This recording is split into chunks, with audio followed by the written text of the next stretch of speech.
Hello guys, this is Khushi and welcome back to my channel. Guys, आज मैं आप लोगों के साथ एक मूवी की एक्सप्लेन करूंगी जिस मूवी का नाम है the woman who keeps a murder. ये मूवी 2019 में रिलीज हुई थी। ये मूवी एक सस्पेंस एंड हॉरर मूवी है। इस मूवी को IMDb पे रेटिंग मिला है 4.7 star out of 10 and 83% Google users ने इस मूवी को लाइक किया है। इस मूवी को डायरेक्ट किया है हाइजियो नाकाटा ने। तो चलिए मूवी की एक्सप्लेनेशन स्टार्ट करते हैं। कहानी के शुरू में हम एक छोटी सी बच्ची को देखते हैं जिसके साथ उसके स्टेप फादर ने सेक्सुअली अब्यूज करने की कोशिश की थी। वो अपने पिता को छत से धक्का देकर मार देती है। फिर सीन 20 साल बाद की दिखाया जाता है जहाँ पर वो बच्ची अब बड़ी हो चुकी थी। उसकी नाम थी काइको। उसके बाद हम एक आदमी को देखते हैं जो कि कंप्यूटर में अपना काम कर रहा था। वो एक राइटर था। उनका नाम था फुजुकी ताजिमा। वो क्योको की नेबर था। प्रोफेसर फुजुकी ताजिमा की पब्लिश की हुई सारी बुक ज्यादा ना चलने की वजह से सभी उन्हें ना कर समझने लगते हैं। तभी क्योको उनके डोर पर नॉक करती है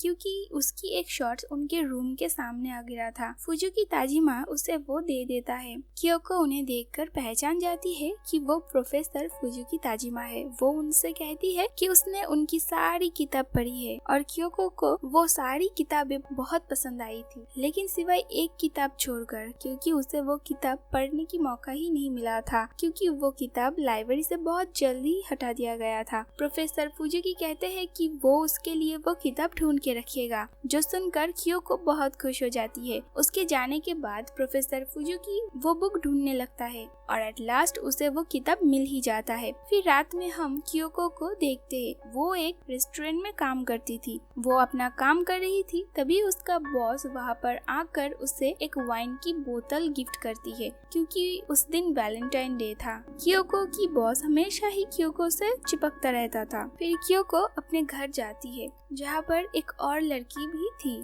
क्योको को स्प्लिट पर्सनालिटी डिसऑर्डर की एक बीमारी थी जिस वजह से वो खुद को स्प्लिट करके कई कैरेक्टर्स में कन्वर्ट करती थी। रूम में वो अकेले ही रहती थी, लेकिन वो खुद के साथ और 3 कैरेक्टर्स में स्प्लिट होने की वजह से उन्हें भी हेलुसिनेट करती थी। क्योको ऐसे रहती थी जैसे मानो वो सभी कैरेक्टर्स उसके साथ प्रेजेंट्स होते थे हमेशा। तभी डोर में प्रोफेसर फुजुकी आता है उसे वो बुक देने के लिए और क्योको दरवाजा खोलने जाती है, लेकिन इस बार क्योको खुद क्योको बन के नहीं बल्कि नायोमी बन के जाती है। गाइस, मैं अब से क्योको जब भी कोई कैरेक्टर में स्प्लिट होगी तब उस कैरेक्टर का ही नाम लूंगी। आप लोग समझ जाना कि वो क्योको ही है, बस वो खुद को उस कैरेक्टर में स्प्लिट कर ली है। नायोमी जो कि एक लेस्बियन होती है, वो प्रोफेसर फुजुकी को पहचानने से इनकार करती है। वो भूल गई थी कि सुबह ही उसने प्रोफेसर से मिला था। खैर, प्रोफेसर फुजुकी उसे वो किताब देती है, लेकिन नायोमी उनके साथ बहुत ही रूडली बिहेव करके उनके फेस के ऊपर दरवाजा दे देती है और वो किताब डस्टबिन में भी फेंक देती है। और फिर नायोमी रूम में जाकर क्योको के साथ इंटीमेट होती है, यानी वहाँ पर कोई भी नहीं थी बल्कि क्योको खुद से ही खुद को सेड्यूस कर रही थी।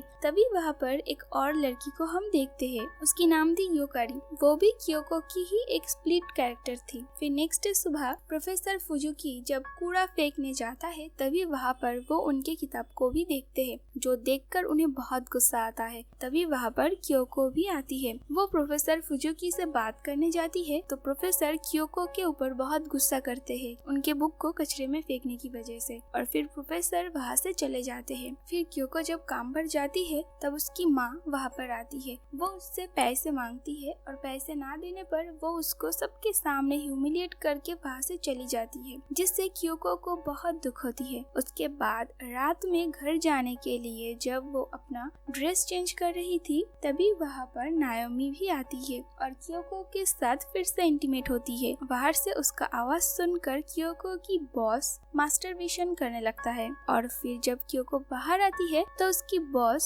दूसरी लड़की के बारे में पूछता है कि अंदर और कौन है, तो क्योको कहती है कि वो फोन में बात कर रही थी और फिर वो अपने घर के लिए रवाना होती है। एंड उसके साथ हम और 3 लड़की को भी देखते हैं जो कि रियलिटी में नहीं थी बल्कि वो सभी क्योको की ही स्प्लिट कैरेक्टर्स थे जिन्हें क्योको हेलुसिनेट कर रही थी। फिर लिफ्ट में क्योको के साथ प्रोफेसर फुजुकी की मुलाकात होती है। वो क्योको से सुबह वाली बिहेवियर के लिए माफी मांगता है। फिर रात में हम देखते हैं क्योको अचानक से नींद से उठ जाती है और फिर जब क्योको सुबह उठती है तो वो अपने हाथ में कुछ लिखा हुआ देखती है, जो देखकर वो डर जाती है और सभी लड़की उसके पास आती है। वो युकारी से पूछती है कि उसने क्यों उसके हाथ पर ये सब लिखा था, लेकिन युकारी मना कर देती है कि उसने कुछ भी नहीं किया था। और फिर अगले दिन वो अपने माँ से मिलने जाती है। वो उन्हें पैसे देती है, लेकिन फिर भी वो उनके लिए काफी नहीं थे। तभी वहाँ पर क्योको की मॉम की बॉयफ्रेंड आता है। उसका नाम था रोचन। वो दोनों क्योको के सामने ही किस करने लगते हैं। तभी उसके मॉम को एक फोन आती है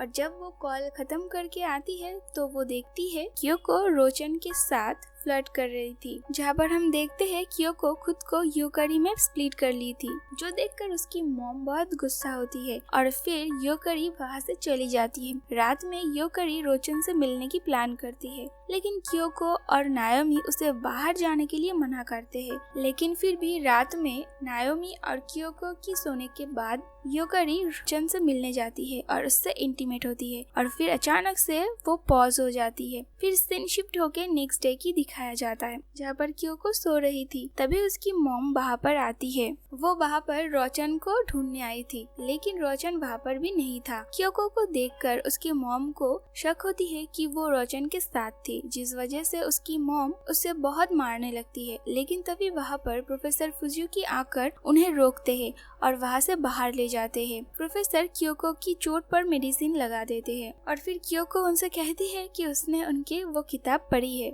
उस बुक में जो स्टोरी थी वो काफी हद तक क्योको की लाइफ से मिलती थी और इसीलिए उसे वो बुक बहुत पसंद आई थी। और फिर बातें करते करते वो दोनों पास आ जाते हैं। प्रोफेसर फुजुकी क्योको को किस करती है, लेकिन क्योको अपने रूम में चली जाती है। और फिर जब प्रोफेसर क्योको की रूम में जाता है तब वहाँ पर हम हारू को देखते हैं, जो कि पेंटिंग कर रही थी। हारू एक ऐसी कैरेक्टर थी जो कि वो फिजिकली तो बड़ी थी लेकिन मेंटली बच्ची की तरह ही थी। हारू प्रोफेसर फुजुकी को क्योको से दूर रहने के लिए कहती है। नेक्स्ट दिन में हम टीवी में एक न्यूज देखते हैं, जहाँ पर दिखाया जाता है कि रोचन का किसी ने मर्डर कर दिया था, जो देखकर क्योको युकारी से उस रात के बारे में पूछती है, लेकिन युकारी को कुछ भी याद नहीं थी। फिर काम पर जाते वक्त लिफ्ट में नायोमी से प्रोफेसर फुजुकी की मुलाकात होती है। वो प्रोफेसर फुजुकी को कायोको से दूर रहने के लिए वार्न करती है और फिर वहाँ से चली जाती है। फिर कायोकी जहाँ पर काम करती थी, प्रोफेसर फुजुकी उससे वहाँ पर मिलने जाता है, लेकिन कायोको उस दिन काम पर नहीं गई थी। क्योको की बॉस थोड़ी अजीब तरह से डरा हुआ था और फिर हमें प्रीवियस डे की सीन दिखाया जाता है, जहाँ पर युकारी और रोचन इंटीमेट हो रहे थे। वहाँ पर क्योको की बॉस भी चुपके से सब कुछ देख रहा था। वो देखता है कि क्योको ने रोचन को इंटीमेट होने के बाद बहुत बुरी तरह से मार दिया था। रात में हम देखते हैं क्योको की मॉम प्रोफेसर फुजुकी रूम में जबरदस्ती घुस जाती है, क्योंकि उन्हें वॉशरूम यूज करना था। वो प्रोफेसर को वार्न करती है कि वो क्योको से दूर रहे, क्योंकि उसके आसपास सभी मर्द मर जाते हैं। वो उसे ये भी बताता है कि क्योको ने अपने स्टेप फादर को मारने की बात से ही लोगों को यानी मर्दों को मारना शुरू किया था। तब वो 10 साल की थी। ये सब बोलकर क्योको की मॉम वहाँ से चली जाती है। फिर रात में जब क्योको की मॉम उनके रूम में जाती है, तभी वहाँ पर क्योको आकर अपने मॉम को ही मार देती है। क्योको की मॉम ने गलती से अपने आइडेंटिटी कार्ड को प्रोफेसर फुजुकी के रूम में गिरा दिया था, जिसे लौटाने के लिए प्रोफेसर उनके रूम में जाता है और फिर वहाँ पर जाकर वो क्योको की मॉम को देखता है,